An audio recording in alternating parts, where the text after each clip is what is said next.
Nah, oke, jadi kesimpulannya adalah apa? Kesimpulannya adalah, nah ini dia ya. Ketika sudah sampai titik di arbitrase tadi udah ya. Arbitrase tadi udah, tipe transaksinya ada spot, ada forward juga udah, gitu ya. Nah, maka ini kaitannya antara forex market dengan apa? Dengan interest rate, ya. Yang tadi ada, kita akan bahas tentang interest parity, kemudian purchasing power. Kalau kaitannya dengan purchasing power, maka kaitannya dengan apa? Dengan bahwasannya di mana-mana harganya sama, nah, gitu ya. Harga Apple, harga iPhone, ya di mana-mana harganya sama, ya meskipun kursnya berbeda-beda. Iya, tapi itu yang benar sih. Nah, yang ketiga adalah terkait dengan kaitannya dengan inflasi, ya. Jadi seperti ini. Interest rate ini apa? Ini tentang terkait dengan government bond, ya. Government bond di negara tersebut. Oke, kita bahas ya teorinya dulu ya, bahwa teorinya adalah bahwasanya kita loncat-loncat ya, nggak apa-apa deh. Bahwasanya ya interest rate parity. Nah, ini yang perlu kalian perhatikan ya. Ini kaitannya si forex tersebut dengan government bond, rate dari government bond atau risk free rate gitu ya. Nah, di sini teorinya adalah bahwasanya untuk mengkaitkan antara perbedaan in interest rate in two countries to the ratio of spot and forward exchange rate of two countries currencies. Aduh Pak, maksudnya gimana sih Pak? Oke, maksudnya kita lihat di sini ya. Nah, pada dasarnya adalah jadi yang namanya interest rate parity itu ada suatu teori yang mengkaitkan antara perbedaan interest rate ya between dua negara. Perbedaan apa interest rate dimaksud? Yield dari government bond ya, yield dari government bond. Oke. Government bonds payable dikaitkan dengan rasio dari exchange rate-nya. Nah, dikaitkan dengan rasio dari exchange rate-nya. Spot and forward exchange rate ratio ya. Nah, jadi kita ada negara US, kemudian ada negara Jepang, gitu ya. Masing-masing yang pertama ini punya yang namanya risk free RF atau government bond. Yang kedua dia punya yang namanya FX ya atau forex ya. Nah di sini mengkaitkan antara perbedaan interest rate untuk government bond di Jepang dan di Amerika dan di Jepang. Kemudian kita kaitkan dengan si forex ini ya. Nah, kayak gimana apa mengkaitkannya? Dengan mengkaitkan kedua ini, maka kita akan mendapatkan yang namanya gain, ya, capital gain dari penjualan dan pembelian forex untuk membeli apa? Untuk membeli bonds. Nanti government bonds-nya ditranslasikan ke mata uang rupiah, mata uang negara tersebut. Aduh Pak, pusing Pak. Nah, oke, langsung aja contohnya ya. Jadi intinya mengkaitkan aja antara apa? Antara gue punya duit, ya, tapi biar duit gue maksimal, gimana cara menginvestasikannya? Kalau antara apa arbitrase tadi itu mengkaitkan antara apa? Antara uang dengan uang, ya. Perbedaan exchange rate. Nah, seperti itu ya. Jadi teknik yang dimaksud tilt pen itu adalah pertama sebetulnya ada 4 ya. Kalau kita lihat ke yang tadi ya. Pertama adalah arbitrase, ya. Nah, ini mengkaitkan antara forex ya di satu negara dengan negara lain untuk mendapatkan kayak tadi ya keuntungan arbitrase tadi, keuntungan dari si forex ya. Gue punya duit 1 juta daripada ngendap di bank, mendingan gue tuker-tukerin aja kayak tadi, nanti dapat keuntungan gitu, cuma tinggal tuker-tukerin dapat duit gitu ya, dapat duit tambahan. Nah seperti itu kalau kita bermain hanya di forex saja ya. Tapi forex itu tidak hanya bisa dikaitkan dengan forex saja. Forex itu adalah mata uang. Ingat, mata uang itu adalah nilai tukar. Artinya apa? Beda kayak saham. Saham itu terikat hanya di bursa kita aja, nggak bisa lintas bursa, gitu ya. Kalau mata uang bisa, gitu. Asal mata uang besi tadi ya, dolar kan diperjualbelikan dimanapun. Nah, artinya apa? Kalau kita punya uang dolar, kita tuker-tukerin kita dapat namanya keuntungan arbitrase tadi. Yang pertama, teknik pertama, ya. Yang teknik kedua adalah agar duit gue udah bosen nih dapat untung dari cuman arbitrase aja kayak tadi, gue pengen mainan yang baru deh gitu ya. Mainan yang baru kedua adalah ini interest rate parity ya. Nah kalau ini dikaitkan antara forex dikaitkan dengan si government bond atau risk free. Nah maksudnya gimana Pak? Gue punya duit ya, udah selesai di arbitrase, dapat keuntungan tadi 1 juta 2000 gitu ya, 2583 gitu ya.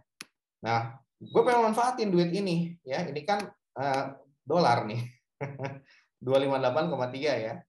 Nah, ini kan dolar nih ya. Uang ini mau gue apain lagi ya? Mau gue tradingkan aja deh untuk membeli apa? Untuk membeli government bonds ya. Ya udah, nanti kita bermain. Kita membeli government bonds di Jepang, kemudian nanti kita translasikan ke apa namanya?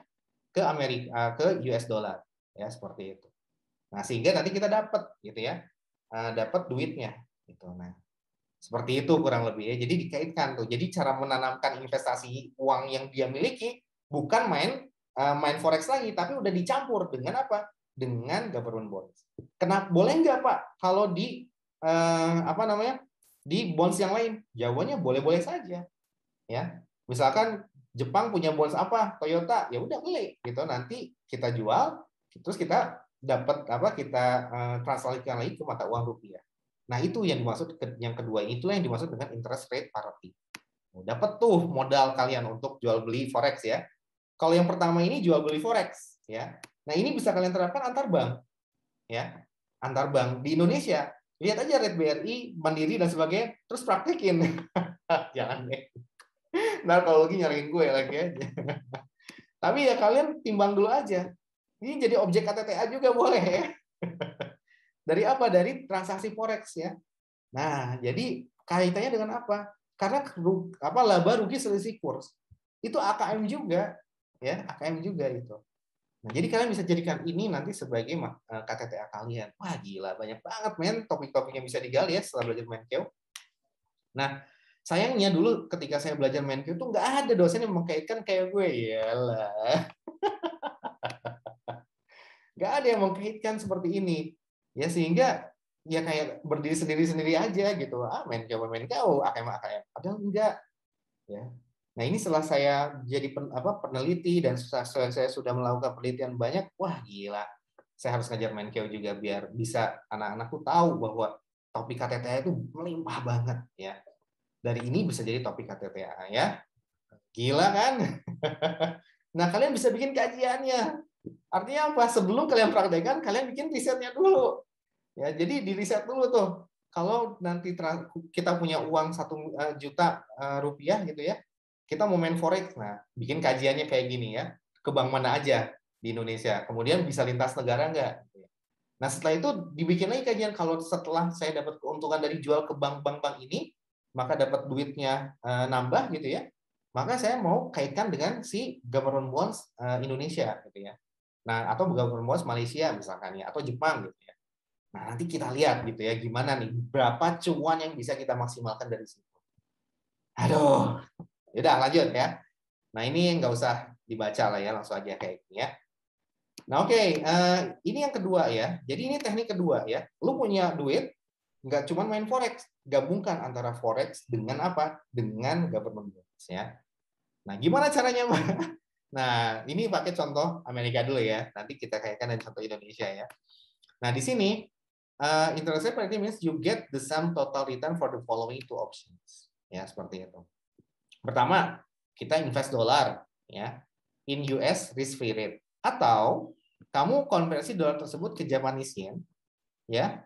Jadi kita jual dulu ke yen ya. Kemudian jadi ini ceritanya gini ya, ini US ya. Ini Jepang ya. Nah, masing-masing punya government bonds ya, RF, ini punya RF ya. Dan masing-masing punya mata uang gitu ya. Ini dolar, ini yen gitu ya. Nah dari sini bisa kalian tuh invest ke RF atau, nah kalau ini kan reksadana berarti ya, fixed income ya, atau kamu lintas gitu ya, kamu jual dulu ke mata uang yen ya, terus kamu beli government bonds di Jepang, di bursa Jepang, gitu maksudnya ya. Nah baru setelah itu apa? Setelah kita mendapatkan return ya, kita mendapatkan return ya, sorry ya, jadi kita jual ke yen dulu, baru invest in risk free rate in Jepang ya. Nah kan kita akan dapat nih ya, returnnya berapa nih? Kenapa harus Jepang? Kenapa nggak yang lainnya? Nah itu yang jadi penelitian KTTA kalian ya. Kalian bandingkan nanti di Malaysia misalkan ya, di bursa Jepang gitu, Atau di bursa Thailand gitu ya. Yang paling bagus sih Malaysia ya. Malaysia sama Australia lah yang dekat dulu. Atau jangan Australia, Singapura, sorry ya, kok kelewat sih. Singapura sama mungkin Malaysia ya. Nah, seperti itu. Cukup 2 itu aja. Gimana tuh? Misalkan diubah gitu ya. Nah, baru nanti kalau di call treatment itu, setelah itu dia jual dan dia konversikan, bukan dia jual, dia konversikan ke si dolar. Gitu ya. Nah, itu kita lihat tekniknya kayak gimana ya. Nah, di sini kamu pertama lakukan observasi dulu. Lu punya, misalkan di penelitian kamu, dimisalkan punya duit 10 juta. Nah, iya, mahasiswa punya dong, iya kan? Nah, kemudian mau dikemana ini duit ya? Maka kamu lihat tuh bursa bukan saham ya, berarti forex ya. Forex di Malaysia ya, MYSE, kalau yang Malaysia Stock Exchange ya. Atau di forexnya di Singapura, Sing gitu ya. Nah, kita lihat tuh kayak gimana. Nah, iya di Malaysia Stock Exchange karena kan kita mau beli bonds-nya kan ya. Nah, di Singapura juga sama, di Singapura Stock Exchange ya. Nah, di sini kita lihat konversinya dulu. Rate-nya berapa? $1 sama dengan 106 yen ya. Nah, forward rate-nya berapa? Forward rate-nya adalah 103 ya, 103. Oke. 180 hari forward rate ya. Nah, perhatikan ya. Ini tekniknya ya. Ini tekniknya.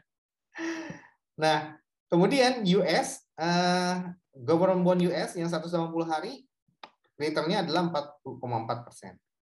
Tapi di Jepang adalah 2% ya. Nah, maka apakah interest rate-nya ada atau enggak gitu ya. Nah, sebetulnya ini kan membuktikan teori ini ada atau enggak gitu ya. Nah, kita lihat. Cara yang pertama adalah bahwa kita akan lakukan langkah pertama. Opsi 1, kamu beli oh ya, saya lupa nerangin ini. Perhatikan ya. Kalau kita ubah ini jadi RP, ini 10 juta. Ya.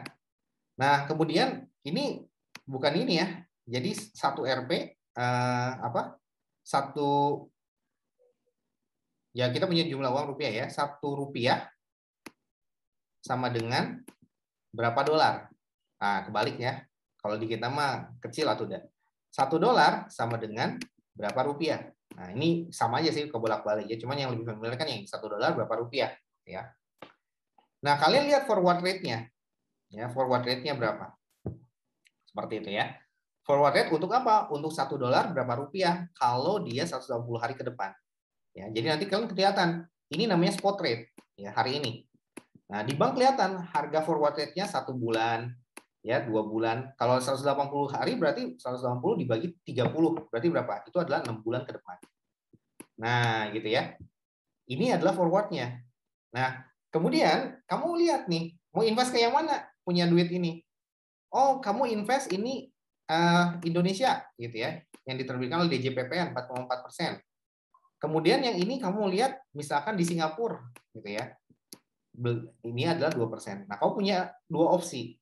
Kamu punya duit 10 juta, langsung invest ke government bond di Indonesia. Nah, tapi pilih yang surat perbendaharaan negara kalau di Indonesia. Ada kurang dari 1 tahun itu namanya SPN. Nah, sehingga ini bisa dijual dalam jangka waktu dekat. Gitu loh. Artinya bukan bisa dijual. Kamu bisa dapat duit dari bunganya dalam jangka waktu dekat. Gitu ya. Nah, kurang dari 1 tahun. Cuma 6 bulan. Nah, itu permainannya. Cara bermainnya berarti di investasi jangka pendek. Ya. Nah, cuman kan duitnya ngendep sih kalau memang bermain seperti ini ya. Nggak kayak saham yang bisa trading. Nah, itulah kenapa kita senangnya trading ya. Bahkan tidak hanya trading saham, tapi trading forex. Karena itu lebih mudah, lebih liquid. Nah, sekarang opsi 1 nih ya. Kalau kita investasi di government bonds berapa, kita akan dapat yield-nya. Ya, yield-nya ya udah tinggal 1 juta dikali dengan 1,044%. Ya. Kita anggap ini 1 tahun biar gampang ya. Bisa juga 6/12 ya. Nah, oke ya. Berapa? 1,044. Nah, atau kita konversikan dulu ke yen. Ya. Nah, konversikan ke yen berapa? Tinggal dikali. Ya. Tadi ya, bahwa $1 sama dengan berapa yen. Ya, kita kan punya dolar. Ya, 1 juta dolar. sama dengan berapa yen? 106 yen. Berarti ya tinggal dikalikan aja. 106 juta yen. Nah, baru kita investasikan di 2% ya, government bonds-nya di Jepang. Ya, berapa nilainya nanti pada saat jatuh tempo? Pada saat jatuh tempo nilainya adalah sekian. Ya, 1,08, 120. Barulah kita konversikan ya ke apa namanya? Forward rate nanti 6 bulan yang akan datang. Gitu loh. Nah, jadi ini adalah forward rate. Artinya apa? Kita nanti akan wajib mengonversikan ketika si government bonds Jepang ini jatuh tempo, ya langsung kita konversikan ke apa dari yen ke dolar, ya seperti itu ya. Nah, ketika dikonversikan, kalian lihat rate konversinya berapa, ya. Rate konversinya adalah 103,5. Ya udah, tinggal dibagi aja, ya. 103,5 ini kan maksudnya adalah ini adalah $1, ya $1 sama dengan 103,5 yen, gitu ya. Ya kalau kita punya uangnya dalam yen, ya 108 yen, berarti berapa dolar? Ya 6 bulan kemudian ya tinggal dibagi aja dengan 1,103,5, tinggal dibagi aja dengan ini. Nanti kan yennya dicoret, ya. Nah hasilnya berapa? Hasilnya adalah yang depan, ya. 1044. Nah, kalian lihat tuh, perhatikan, ternyata lumayan men, ada selisih. Iya. Nah, ingat kalau forward rate artinya ketika 6 bulan kemudian harganya naik atau turun, kita udah kunci. Sehingga ini resikonya lebih pasti. Nah, gitu maksudnya ya. Nah, ini teknik-tekniknya, cuman ini investasi jangka pendek. Nah, jadi kalian udah belajar banyak nih. Bisa yang sangat trading sangat cepat, super cepat ya, trading forex gitu ya. Lintas negara, arbitrase, atau kalian combine dengan surat utang, tapi yang jangka pendek. Nah, nanti bisa dapat juga banyak seperti ini. Nah, kalau kalian nggak berani ya jadikan ini penelitian ya, sehingga bisa kelihatan gitu ya. Jadi kita bisa menerapkan berilmu dulu sebelum praktek. Nah, kemudian ini yang ketiga adalah jadi teori arbitrase ini ternyata tidak berlaku ya. Nah, that's why saya menekankan ya bahwa ini tidak berlaku ya. Nggak sama kalau kita invest saat ini di dalam bentuk government bond di USD gitu ya. Kemudian juga meskipun ini kan nanti jatuh temponya sama ya, setelah hari ke-180 baru dibayar plus bunganya, ya kan? Nah, ini juga sama gitu ya. Ini juga dibayar plus bunganya. Cuman karena adanya perbedaan kurs tadi itu menyebabkan selisih. Selisih kurs itulah yang menyebabkan gain ya. Sehingga interest rate parity tidak berlaku. Nah, kayak gitu saudara-saudara. Oke, yang terakhir adalah yang mana ya? Yang terakhir adalah yang ini ya, purchasing power parity ya. Nah, maksudnya apa? Maksudnya kita bisa beli barang komoditas ya dimanapun di dunia harganya sama meskipun kursnya berbeda-beda. Kenapa? Karena exchange rate itu akan menyesuaikan. Nah, maksudnya apa? Maksudnya kalau harga iPhone di Indonesia itu adalah misalkan 20 juta gitu ya, 20 juta harga iPhone. Ya adalah 20 juta di Indonesia ya. iPhone apa tuh? Nggak banyak lah, nggak hafal saya juga. Tapi kan yang paling sering mahasiswa ini adalah iPhone ya. Nah, kalau kalian konversikan ke dolar, ya, ini sama dengan berapa dolar, Pak? Ya, tinggal konversiin aja. Misalkan $1.000 gitu ya. $1.000 ya. Nah, harga iPhone juga ketika kamu punya uang di Amerika, kurang lebih nggak akan jauh beda. Gitu ya. Di Amerika sana harganya juga sekitar 1.000-an. Nah, gitu maksudnya ya. Nah, karena apa? Karena ini menyesuaikan. Tapi itu khusus untuk barang-barang apa? Barang-barang seperti elektronik, seperti iPhone dan sebagainya. Ya, yang tidak ada apa? Tidak ada bea masuk. Kemudian yang membedakan nanti adalah bea masuk ya, seperti itu. Nah, sehingga apa? Sehingga ini mengatakan bahwasanya di mana-mana harga sama. Asal apa? Asal pajaknya enggak kebangetan atau bea masuknya juga enggak kebangetan. Nah, gitu ya. Nah, seperti itu. Nah, cuman apa namanya? PPP ini tidak selalu berlaku. Kenapa? Karena ada perbedaan bea masuk di tiap negara. Ya, bisa jadi di Amerika kalau kita konversikan ke dolar ini harganya menjadi 1000-an berapa? Ternyata di Amerika 500 $800. Nah, perbedaan itu karena ada perbedaan bea masuk. Perbedaan transportation cost, ya. Nah, seperti itu ya yang membedakannya, menyebabkan perbedaan. Kenapa di Amerika lebih murah? Nah, walaupun secara teori kalau dia ini bisa ditekan, ya, jadi ini strategi bisnis ya. Dan teksnya juga, bea masuknya juga kita memiliki perjanjian international trade, ya. Maka nanti harga di Amerika nggak akan jauh beda dengan di Indonesia. Asal syaratnya kayak gitu. Transportation cost bisa ditekan, bea masuknya kita bisa punya bargaining ke pemerintah Indonesia, misalkan kata Amerika, gitu ya. Maka ini pasti sama. Teori ini pasti berlaku, ya. Tapi ini tidak berlaku untuk Big Mac, ya, McD, ya. Nah, kenapa? Karena ya, nah selain pajaknya berbeda, tingkat daya beli, bukan daya beli sih, apa namanya tuh, labor cost, ya, tenaga kerja di Indonesia, bahan-bahan bakunya, dan sewanya, dan satu lagi adalah skill dari si labornya, itu juga berbeda. Nah, sehingga apa? Disparitasnya menjadi lebih gede lagi. Nah, sehingga harga Big Mac tidak bisa sama di seluruh dunia. Ya, karena adanya perbedaan ini. Nah, seperti itu ya. Sehingga teorinya adalah bahwa PPP ini terjadi, purchasing power parity bisa terjadi, artinya harga satu komoditas bisa sama seluruh dunia. Ketika apa? Ketika dia bukan barangnya itu bukan barang yang makanan, gitu ya. Nah, seperti ini, bukan makanan atau potong rambut, gitu ya. Artinya apa? Artinya ini adalah produk seperti Apple, HP, produk-produk elektronik, ya, yang tentunya bea masuknya juga nggak gede. Beda kalau mobil, gede kan bea masuknya ya, maka harganya disparisa akan selalu murah di misalkan kayak BMW itu lebih murah di Jerman dibandingkan di Indonesia, karena bea masuknya lebih tinggi di sini. Nah, tapi kalau iPhone atau Samsung, OVO gitu ya, di Cina sama di sini sama aja. Karena kenapa? Bea masuknya nggak terlalu gede ya.